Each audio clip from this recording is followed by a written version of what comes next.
Hello friends and dear students, good evening. आज हम आए थे कुछ वीडियो बनाने, लेकिन ख्याल आया कि आज 5 तारीख है, 5 नवंबर, और कल विधानसभा का चुनाव है जिसमें मुख्यमंत्री इलेक्ट किए जाएंगे। मुख्यमंत्री सिलेक्ट किए जाएंगे, लेकिन मुख्यमंत्री के साथ साथ आपके बच्चों का भविष्य, हमारा बिहार का भविष्य, हमारे जनता का तरक्की की चयन किया जाएगा। तो हम ये कहना चाहते हैं कि यदि आप 18+ से तो वोट अवश्य दें, और सभी का जीवन से ये रिक्वेस्ट करते हैं कि वोट देने अवश्य जाए और समय से जाए, वोट को नष्ट ना करें, और वोट देने से पहले अपने घर में मंथन अवश्य करें, विचार विमर्श अवश्य करें, क्योंकि आपका एक वोट आपके बच्चे का, आपकी कमिंग जनरेशन का और आपका तकदीर बदल देगा। दोस्तों, बहुत समय से अपने बिहार को देखते आ रहे हैं, बस वही घिसा पिटा समय चल रहा है, घिसा पिटा तरक्की चल रहा है। मुख्यमंत्री हर 5 रुपए आते तो हैं, पर तरक्की देखने को नहीं मिलता है। हर 5 साल पे समस्या होती है, चुनाव होते हैं, कई प्रकार के जातिवाद समस्याएं आते हैं, लेकिन तरक्की नहीं आती है। तो आप सोच लीजिए कि अब की बार वोट देंगे अपने भविष्य का ख्याल रखते हुए। तो पहला मुद्दा क्या होना चाहिए कि यदि ये प्रतिनिधि आएंगे, यदि ये नेता आएंगे, तो हमारे बिहार का और हमारे बच्चों का क्या भविष्य बदलेंगे, ये सोचकर आप वोट करें। और भविष्य में क्या बदलना है? सबसे पहले बिहार का तरक्की, रोजगार, अपने बच्चों का शिक्षा, हमारे समाज में सभी बेटियों का सुरक्षा, ये चाहिए।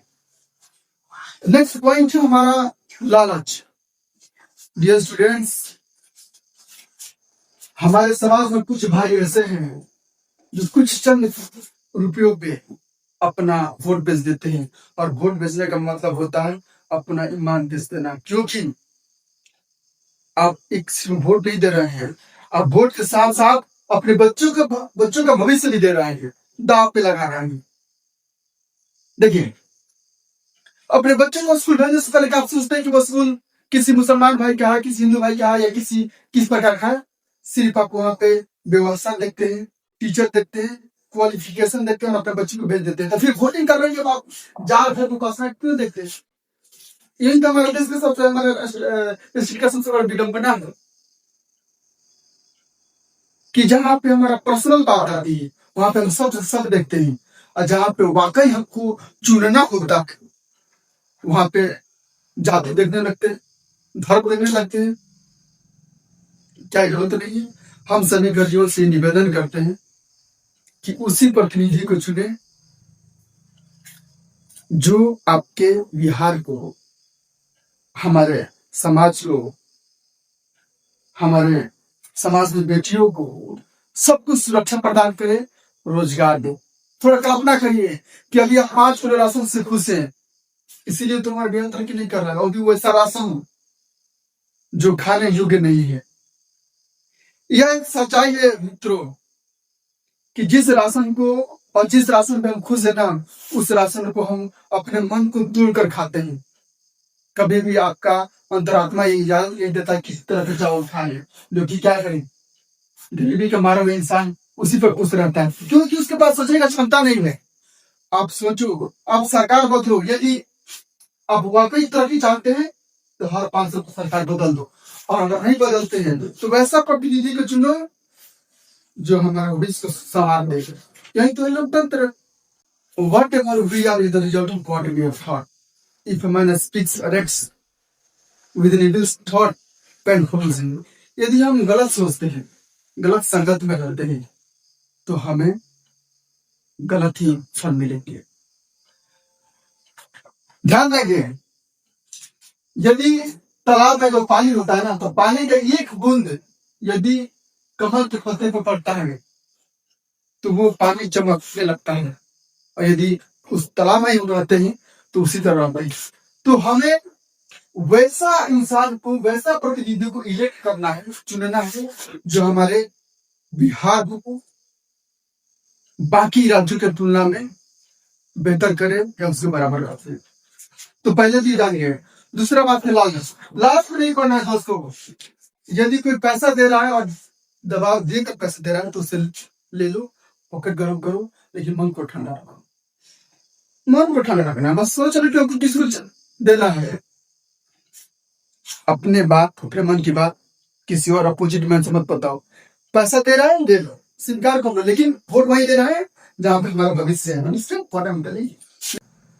हिंदू, मुस्लिम, सिख, ईसाई, एक्सेट्रा, ये जो भी सब धर्म है ना, ये सब धर्म अपने में 100% मायने रखते हैं और सब अपने जगह पर ठीक है। दिक्कत ये है कि धर्म को कोई नहीं इधर उधर कर सकता है। हम अपने धर्म को किसी राजनेता पर क्यों छोड़ेंगे? हम इतने सारे पब्लिक है, हम उसको चुन रहे हैं, उसी पर हम धर्म कैसे छोड़ सकते हैं? हम अपने आस्था को स्वयं बरकरार रखेंगे, प्रचार प्रसार करेंगे, आस्था को सच्चाई तरीके से रखेंगे, उस पर नहीं छोड़ेंगे। हम मंत्री पर सिर्फ तरक्की छोड़ेंगे। हमारे सभी मंत्रियों पे और सभी मंत्रियों से ये रिक्वेस्ट है कि हमारे राज्य में तरक्की करे, यही हमारे लिए काफी है। धन्य होंगे हम यदि कोई मंत्री आकर हमारे राज्य में तरक्की करेगा। क्योंकि आजकल की जो बात है ना, आजकल में जो मंत्री साहब है वो बात करते किस मुद्दा पे? मुसलमान भाई, मुसलमान भाई, हिंदू भाई, हिंदू सनातन बोलकर वोट ले लेते हैं। हिंदू भाई, ये एक लालची है। हाई कास्ट, हाउ कास्ट, ये कास्ट उसको बोल दिया। अरे यार, यदि हमारे बगल में, हमारे पड़ोसी में किसी भी कास्ट का मेरा भाई है ना, तो हमारे दुख में वही ऑटो लेकर आता है और वही हेल्प करता है, वही साथ देता है। फिर हम किस धर्म की बात कर रहे हैं? इस धरती में बात एक ही धर्म है, वो है इंसानियत की। ये तो सब सिर्फ नाम है, ये तो सिर्फ दिखावा है। दुख तो हमें इस बात का लगता है कि अनपढ़ गंवार सब धर्म को मानते हैं, जय जय करते हैं, समझ रहे हैं, लेकिन हमारे एजुकेटेड भाई भी धर्म को अपने ताज में उंगली पर, सर पर रख के घूम रहे हैं। जय बुद्ध, जय बुद्ध, जय हिंदू, स्नातक, जय मुसलमान भाई। क्या जरा सोचो कि क्या वाकई ये सत्य बात है? जिस धर्म के तुम अपने सर पे उठाए घूमते हो, जय हिंदू, जय हिंदू, जय मुसलमान, जय सनातनी, गलत परिस्थितियों में तुम्हारा वही मित्र साथ देता है जो तुम्हें मानता है, जिसका इंसानियत होती है। तो फिर किस बात कर रहा? खैर, ये हमारा मुद्दा नहीं है। मुद्दा हमारा ये है कि हम अपने भविष्य को देखकर वोट करेंगे। बेरोजगार, बेरोजगारी, पकौड़ा तलना, रोजगार, रोजगार तो नहीं, क्या बात है? यदि आप इस तरह के बागान में आए हैं तो समझ जाओ, कोई भी मंत्री हमारे यहाँ रोजगार के बारे में बात नहीं करता है। हमारे यहाँ बेरोजगारी अंततः चरम सीमा पे आ गई है, लेकिन रोजगार के बारे में कोई बात नहीं कर रहा है। बस यहाँ पे मुसलमान ये किए, 1971 में इंदिरा गांधी ये कर दिया। अरे भाई, हम जी रहे हैं अभी और ढो रहे हैं 1971 की बात को लेकर। क्या मेंटेलिटी यार। अच्छा एक बात बताओ, सभी मित्रों से करना चाहते, थोड़ा सा ये हो गया है। महात्मा गांधी पढ़े लिखे थे ना? थे। पंडित जवाहरलाल नेहरू पढ़े लिखे थे ना? अटल बिहारी वाजपेयी पढ़े लिखे थे, सब लोग थे।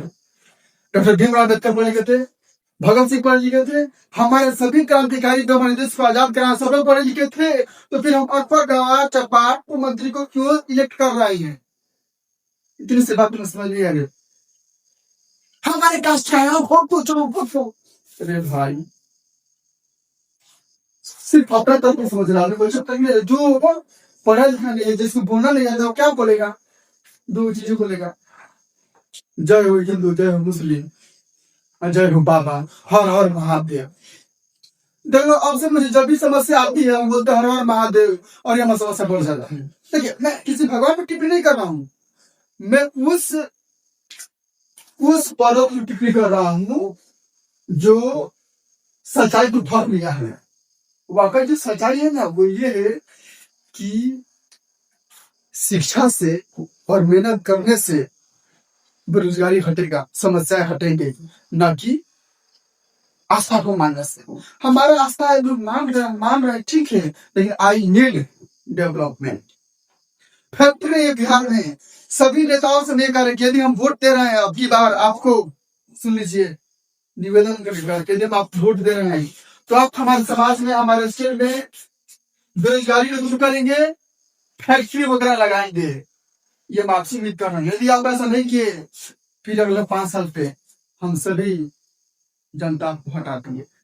तरक्की के पीछे जाए, सच्चाई के पीछे जाए। सच्चाई यही है कि जितना हम लोग मेहनत करेंगे उतना हमारा स्टेट तरक्की करेगा। जितने एजुकेटेड को बुलाएंगे उतने ही हमारा स्टेट तरक्की करेगा। और एक और बात है, हमारे न्यू जनरेशन से रिक्वेस्ट है कि पॉलिटिक्स में आए और स्टेट को बदले।